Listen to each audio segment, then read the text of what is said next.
네, 오늘의 주제는 십자가입니다. 십자가. 우리 교회 주제가 이제 하나님 나라인데 하나님 나라 핵심 역시 십자가이기도 하고요. 기독교는 왜 십자가를 말할까요? 기독교인은 왜 십자가가 자신의 전부라고 말하는 걸까요? 도대체 십자가가 무엇이란 말입니까? 이 땅에 있는 그 어떤 종교도 십자가를 말하지 않습니다. 그런데 기독교는 왜 그렇게 십자가를 고집하는 걸까요? 십자가는 인류의 역사에 있어서 참 잔인하고 처절한 사형 제도입니다. 즉 사람을 나무에 매달아 놓고는 모든 피와 물이 몸에서 다 빠지기까지 극도의 고통과 처절함을 느끼게 합니다. 그리고는 서서히 죽게 만들지요. 그랬기 때문에 당시 로마 사람들은 이 사형 제도를 다른 나라 사람들이나 노예들에게만 적용을 했지 자기 국민들에게는 허락하지 않았습니다. 또한 유대인들은 이것을 어떻게 생각을 했는가 하면 나무에 달린 자는 저주를 받은 자라고, 그래서 이 십자가형을 예루살렘 성 안이 아닌 성 밖에서 집행되도록 했습니다. 그러나 무엇보다도 이 십자가는 인류의 역사에 있어서 가장 악한 사건이었습니다. 왜냐하면 사람들이 하나님을 죽인 사건이기 때문입니다. 그런데 이 초대교회 성도들은 이 십자가를 자신들을 상징하는 것으로 삼았을 뿐만 아니라 자신들의 삶의 전부를 이 십자가에 매달았어요. 그 이유가 무엇일까요? 여러분은 이 질문에 얼마나 자신 있게 대답할 수 있습니까? 오늘 우리가 함께 본 말씀에서 사도 바울은 이 십자가 외에는, 이 십자가를 아는 지식 외에는 모든 것들을 해로 여긴다고 말합니다. 심지어 배설물이라고 말하죠. 그렇다면 무엇 때문에 그가 이렇게 말하는 걸까요? 어떻게 생각을 해보면 이 땅의 모든 노력들 역시 기독교와 별반 다르지 않다는 생각이 들기도 합니다. 왜냐하면 이 땅에서 이루어지는 많은 노력들 역시 이 땅의 고통들을 해결하려고 하고 더 나은 삶을 위한 구원의 몸부림이기 때문에 그렇다라는 생각이 들어요. 즉 병을 해결하고 굶주림을 해결하고 또 관계 고통을 해결하며 사회 악을 해결하려는 등 모두가 기독교와 같은 내용들이기 때문에 그렇습니다. 그런데 기독교는 이 모든 노력들을 배설물이라고 말을 합니다. 그 이유가 무엇일까요? 저는 오늘 한국이 이렇게 발달했다라는 것을 보면 참으로 놀랍지 않을 수가 없습니다. 발전하는 속도가 얼마나 빠른지, 여러분들 이곳에 계시다가 한 번씩 한국에 들어갈 때 보면 한국이 변화된 그런 모습들 보면 참으로 놀라잖아요. 야, 벌써 이만큼 변했구나. 이렇게 변했네. 그래서 옛날에 내가 살던 어떤 집에 어떤 골목 찾는 것도 되게 힘들어져 버린 그런 상황입니다. 그런데 이렇게 발전된 사회가 있기 위해서는 얼마나 많은 사람들의 수고와 노력이 있었겠어요. 수많은 사람들이 월남전에, 그리고 이 중동의 건설 현장에, 그리고 독일의 탄광과 병원에, 그리고 온몸으로 민주주의를 이루기 위해서 헌신을 했기 때문입니다. 즉 우리가 알지 못하고 상상할 수도 없는 그런 수많은 노력과 수고들이 지난 역사 속에서 쏟아 부어졌다라는 겁니다. 그런데 기독교는 이 모든 노력들을 배설물이라고 말을 하면서 십자가만을 외칩니다. 왜 그럴까요? 하지만 분명히 짚고 넘어가야 할 것은 기독교가 말하는 십자가는 사람의 노력들을 결코 무시하지 않는다는 겁니다. 오히려 존중합니다. 오히려 존경합니다. 왜 의사의 손이 필요 없고 군인들의 충성이 필요 없으며 상인들의 노력이 필요 없겠습니까? 왜 건축가들의 노력이 필요 없겠어요? 모두가 필요합니다. 그저 이 땅에 교회만 있다고 해서 세상이 당장 낙원으로 변할까요? 그렇지 않습니다. 따라서 분명히 말씀드리고 싶은 것은 기독교는 사람들의 모든 수고와 노력을 무시하지 않는다라는 겁니다. 그렇다면 기독교가 십자가만을 자랑하는 이유가 뭘까? 그건 바로 고통의 근원 때문입니다. 고통의 근원. 물론 이 세상도 나름대로 고통의 이유에 대해서 말을 합니다. 이 땅에 고통이 있는 것은 지식이 없기 때문이라고, 힘이 없고 의지가 없으며 또 자원이 없기 때문이라고 말을 합니다. 그래서 이를 해결하기 위해서 온갖 노력과 힘을 기울입니다. 그러나 고통의 진정한 이유가 무엇입니까? 바로 사람 속에 있는 죄 때문이에요. 그 죄가 이 땅의 모든 고통의 근원이기 때문입니다. 그러나 이를 해결하지 않고서는 세상의 문제가 해결되지 않는다라는 겁니다. 여러분, 나뭇잎이 시들어가고 또 줄기가 마르며 열매가 떨어지는 거는 그 자체가 문제가 아니라 뭐에 문제가 있는 거예요? 더 근본이라고 할 수 있는 뿌리가 썩고 있기 때문이죠. 그런데 이를 모르고 열심히 잎을 살리려고 줄기를 어떻게 한번 살려보려고 열매를 한번 만들어 보려고 그렇게 노력을 합니다. 그런데도 불구하고 나무는 계속해서 죽어가요. 왜죠? 무엇 때문이죠? 뿌리가 썩었기 때문에. 그렇기 때문에 그 뿌리가 고쳐지지 않는 한 나무는 계속해서 죽어갈 수밖에 없다라는 겁니다. 마찬가지예요. 이 세상에도 고통의 뿌리가 있다라는 겁니다. 고통의 뿌리.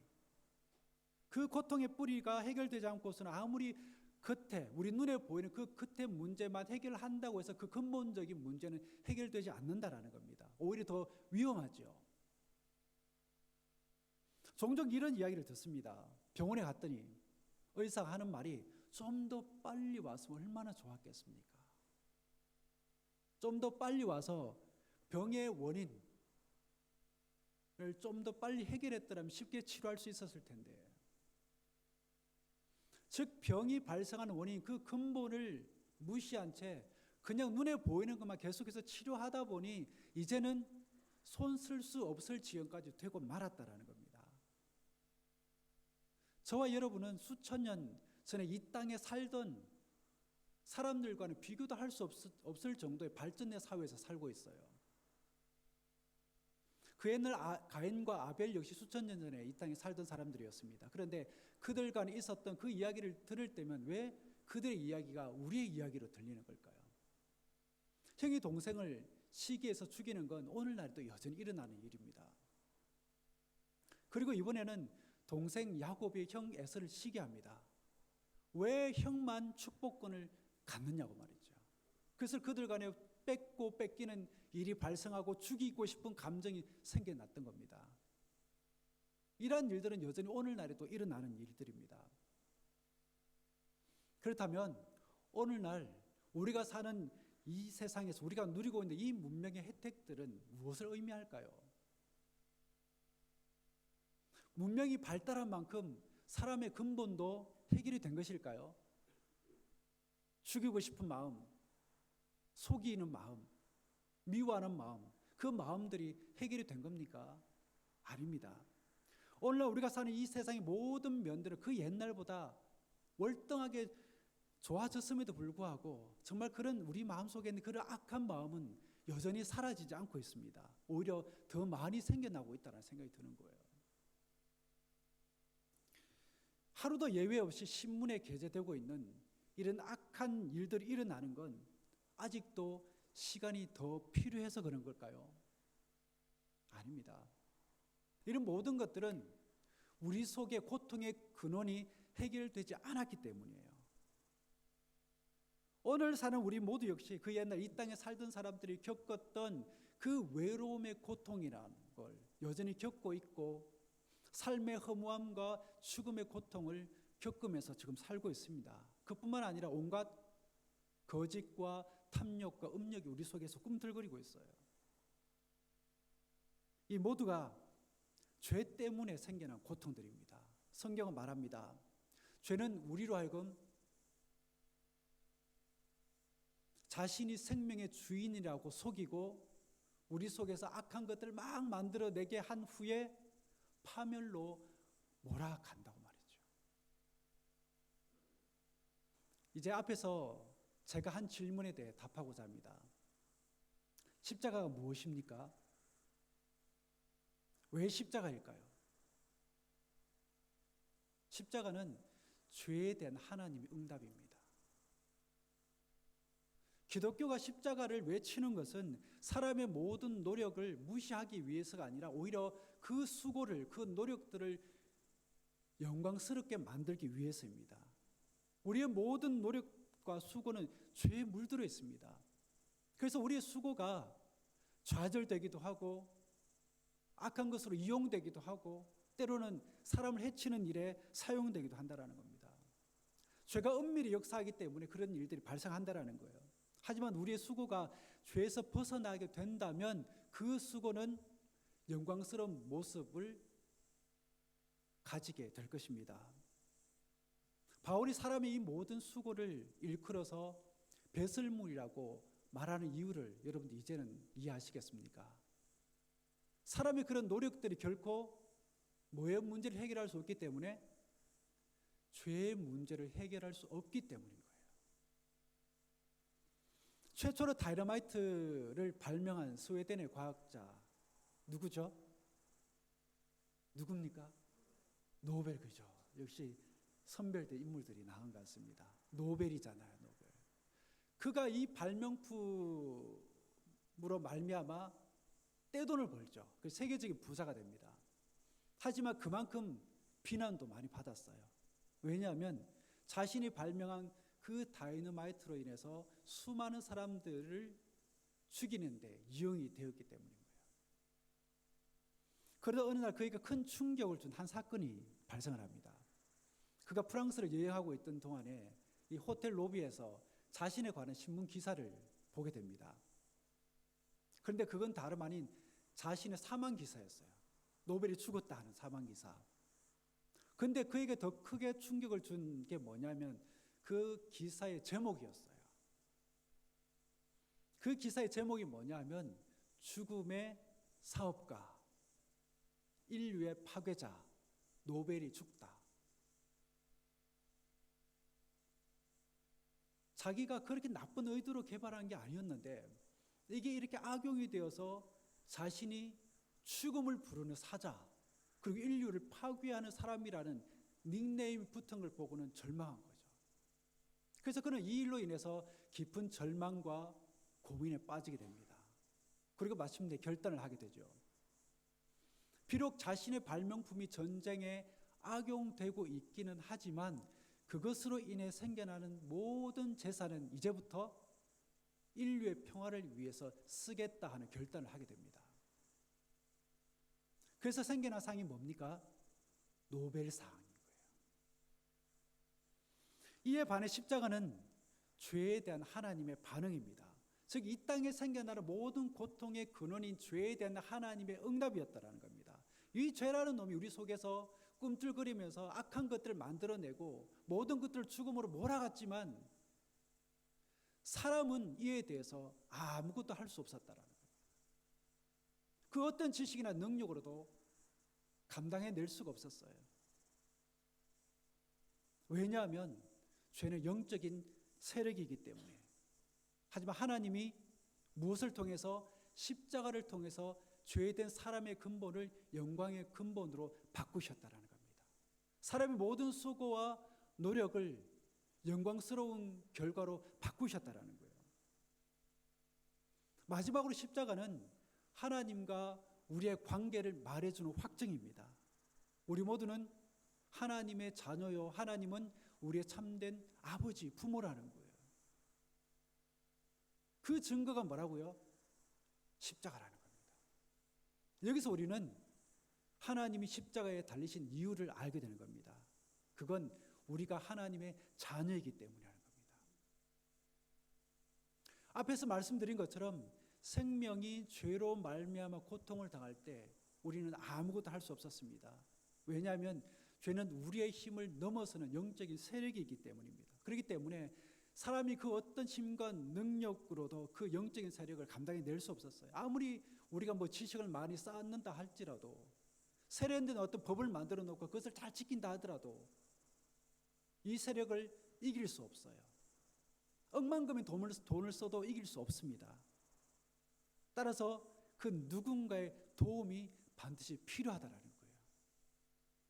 사람의 힘을 넘어서는 그 누군가의 도움이 필요하다라는 거예요. 그것도 자신을 희생하는 도움이 있어야 한다는 겁니다. 왜냐하면 우리를 구원하기 위해서는 그에 합당한 대가를 치루어야 하기 때문에. 과거에 자녀를 유괴당한 부모들에 대한 이야기를 다룬 그런 프로그램을 본 적이 있습니다. 한 사람 한 사람씩 인터뷰를 하면서 부모의 그 애타는 마음, 그 부모의 심정이 얼마나 아프고 힘든지를 이제 인터뷰를 하고 난 후에 사회자가 마지막으로 유괴범에게 하고 싶은 말이 있다면 무엇입니까? 라고 물어봅니다. 그랬더니 그들 중에 한 어머니가 마이크를 잡더니 사회자에게 이렇게 얘기를 합니다. 그 사람을 유괴범이라고 부르지 말아주세요. 오히려 내 아이를 보호하고 있는 분이라고 불러주시면 안 될까요? 여러분들 그 마음 이해하시겠습니까? 그 어머니는 이미 유괴당한 자녀를 위해서 자신의 모든 것을 버린 상태입니다. 자신이 가지고 있는 재산, 위치, 명예를 다 버렸어요.